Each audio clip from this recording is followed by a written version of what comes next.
បាទជាបន្ទាប់ខ្ញុំបានសូមបង្ហាញអំពីករណីអ្នកចុះឈ្មោះបោះឆ្នោតគាត់ពិការដៃស្ដាំម្ខាងអញ្ចឹងលោកអ្នកចាប់ផ្ដើមអនុវត្តដូចតទៅដោយបញ្ចូលលេខកូដភូមិយកពាក្យថាយកព្រមលេខកូដការិយាល័យ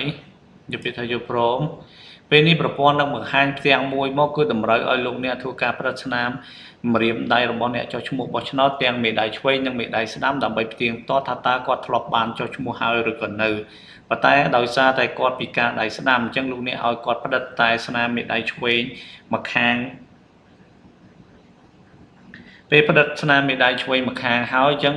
ករណីនេះគាត់ត្រូវផ្តិតស្នាមមេដៃស្ដាំមួយទៀតប៉ុន្តែដោយគាត់ពិការដៃស្ដាំអញ្ចឹងលោកអ្នកជ្រើសរើសសម្រាប់អ្នកពិការដៃដោយធីកកន្លែងប្រអប់4ជ្រុងទូចនេះមួយទៅពេលនេះប្រព័ន្ធមិនអនុញ្ញាតឲ្យលោកអ្នកបន្តនៃការចុះឈ្មោះបានទេគឺតម្រូវឲ្យលោកអ្នក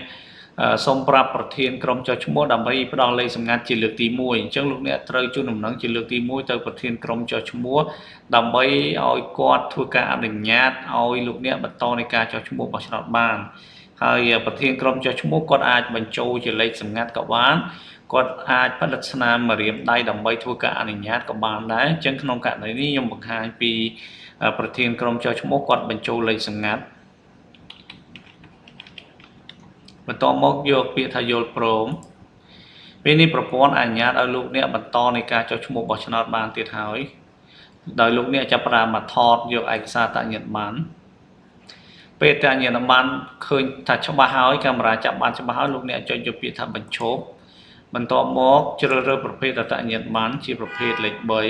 3រួចបញ្ចូលអត្ថលេខនៅលើអត្តញ្ញាណប័ណ្ណចំនួន9ខ្ទង់បន្ទាប់មកបញ្ចូលអត្ថលេខនៅលើបង្កាន់ដៃចុះឈ្មោះ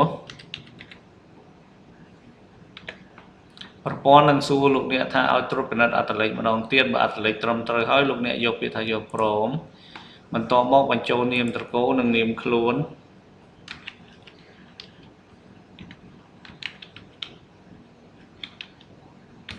បញ្ចូលភេទថ្ងៃខែឆ្នាំកំណើត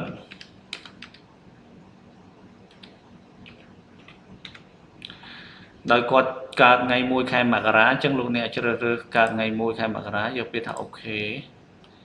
បញ្ចូលផ្ទះលេខផ្លូវលេខប្រព័ន្ធនៃការជ្រើសឈ្មោះដោយគាត់មិនទាន់បានចុះឈ្មោះលោកអ្នកជ្រើសរើសមិនទាន់បន្ទាប់មកធ្វើការផ្តិតស្នាមម្រាមដៃចុចយកពាក្យថាផ្តិតស្នាមម្រាមដៃជ្រើសរើសម្រាមដៃឆ្វេងចំនួន4ដងផ្តិតលើកទី1ផ្តិតលើកទី2ផ្តិតលើកទី3ផ្តិតលើកទី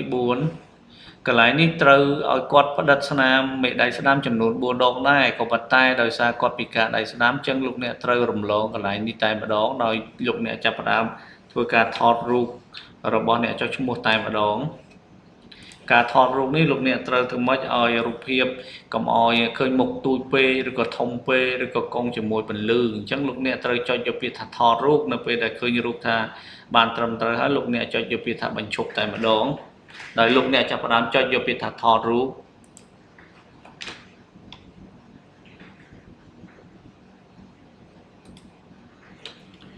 បន្ទាប់ពីបញ្ឈប់ហើយលោកអ្នកទៅសេរីទីតាំងនៃរូបភាពធ្វើម៉េចឲ្យចំនៅកណ្ដាលនៃទីតាំងរួចលោកអ្នកយកពាក្យថាកាត់រូបសេរីពន្លឺបន្ថែមឬក៏បន្ថយទៅតាមរូបភាពជាក់ស្ដែងកុំឲ្យភ្លឺឬក៏កង្កឹតពេកធ្វើម៉េចឲ្យរូបភាពមើលទៅឃើញមុខច្បាស់រួចយកពាក្យថារូបថតត្រឹមត្រូវកន្លែងឯកសារស្នាក់នៅបើសិនជាតញ្ញាណប័ណ្ណហើយនឹងកន្លែងរស់នៅរបស់គាត់ត្រឹមត្រូវដូចគ្នាគឺលោកអ្នកមិនចាំបាច់ថតឯកសារស្នាក់នៅក៏បានដែរយើងថតនៅពេលដែលអាស័យដ្ឋានហើយកន្លែងរស់នៅរបស់គាត់មានការខុសទីតាំងគ្នាអញ្ចឹងកន្លែងនេះដោយសារតែគាត់ត្រឹមត្រូវហើយអញ្ចឹងលោកអ្នកចុចយកពាក្យថារក្សាទុកទៅប្រព័ន្ធនឹងបង្ហាញផ្ទាំងមួយមកថាតើអ្នករក្សាទុកដោយគ្មានស្នាមម្រាមដៃស្ដាំអញ្ចឹងលោកអ្នកចុចយកពាក្យថា yes ពេលនេះប្រព័ន្ធតម្រូវឲ្យលោកអ្នកធ្វើការជូនដំណឹងទៅប្រធានក្រុមចុះឈ្មោះជាលើកទី2ដើម្បីផ្ដល់លេខសម្ងាត់ឬក៏ផ្តិតស្នាមម្រាមដៃដើម្បីឲ្យលោកអ្នកអនុញ្ញាត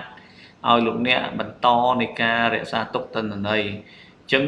ករណីនេះខ្ញុំសូមបង្ហាញអ្នកចុះឈ្មោះបោះឆ្នោតហ្នឹងគឺប្រធានក្រុមគាត់បញ្ចូលលេខសម្ងាត់ម្ដងទៀតទៅបន្តមកចុចយកពាក្យថាយល់ព្រមពេលនេះប្រព័ន្ធនឹងបង្ហាញផ្ទាំងមួយមកទៀតថាទិន្នន័យត្រូវបានរក្សាទុកដោយជោគជ័យអញ្ចឹងលោកអ្នកចុចយកពាក្យថាអូខេទៅជាការស្រេច